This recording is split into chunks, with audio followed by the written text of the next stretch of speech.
asalka waa markaan gabay unkiyaan dhabo abaarayo aflagaada iyo sidaan beenta uga leexdo arwaxdaan u sheegaa inuu dili arsaa'ilo ma abqaale eed iyo xumaanay bahay nacayaan akhriya oo dhahdaydu waa lama ilaawaan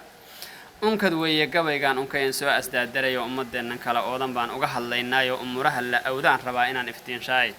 bali maqal oo dhahdaydu waa lama ilaawaan arlahoodana oo aarana agana hoo buuxda iyo ila wada irmaan iyo nimcadan eebba ina siiyay idinkoy idin muuqataad oonu dhimateeno ma abuuranaysaan waad ka anfariirteen dhul Ameerikiya Aasiyaad u afar qaadeen dhul Ameerikiya Aasiyaad u afar qaadeen arla u rakala leeyahay u indha taagteen wuxuu alambi inni ka dhacay taniye Iiraan eeshiyaankii waxaad ugu tagteen aqaladoodii anfacna kuma helaysaan waad ku ibtilowdeen aqalkii aqoonyahanka iyo odayadeena oo dhan iyo culimadoo idintaan meel isugu keenno arrinteena saan odhan lahayn balaan isweydiino afarta dadkeenii aan baday ee qaxumidiisa ama eega saanahay midaan idinku sheegayo iyo urku taala igu raagtay iyo arrara ay gidhi afar kaliya eedayn murtila waan akhrinayaa anshax gabayla waan odhan jiray eri kalaan baadhay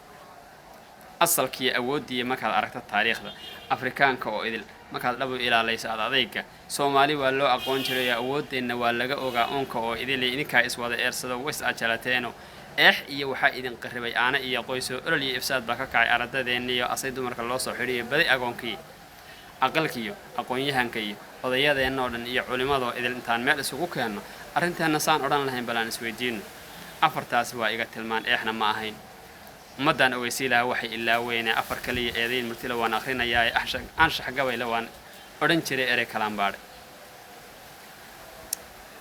awood adagniman haysan waa lagu istaagay warbal arag sidaan eeganahay ee qaxumideenna warbal arag waxay noo arrimin duul inoo yimid amni iyo inaan nabad heloon abad ku naaloon warbal arag waxa loo egmaday warbal arag dad baa loo egmaday inay ilaashaan nabad ilaalin baa joogtaa lagu leeyahay Soomaaliya warbal arag dad baa loo egmaday inay ilaashaan waxba yaanan soo wada akhriin urku taalada oo waxba yaanan eelkii damiya aabuq soo kicina aqalkiyo aqoonyahanka iyo odayadeena oo dhan iyo culimadoo idil intaan meel isugu keenno arrinteena saan odhan lahayn balaan isweydiino afartaas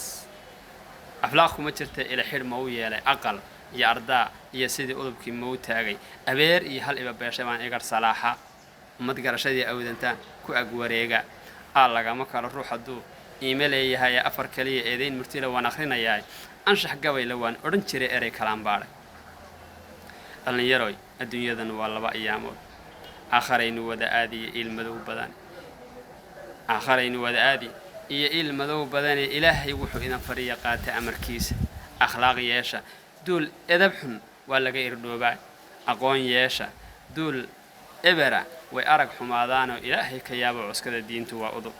ilaahay ka yaaba oo cuskada diintu waa udub bariyahan dambe meediyaha waxa ka jira yaqsi awad aragteen ilaahay ka yaaba oo cuskada diintu waa udub waa talo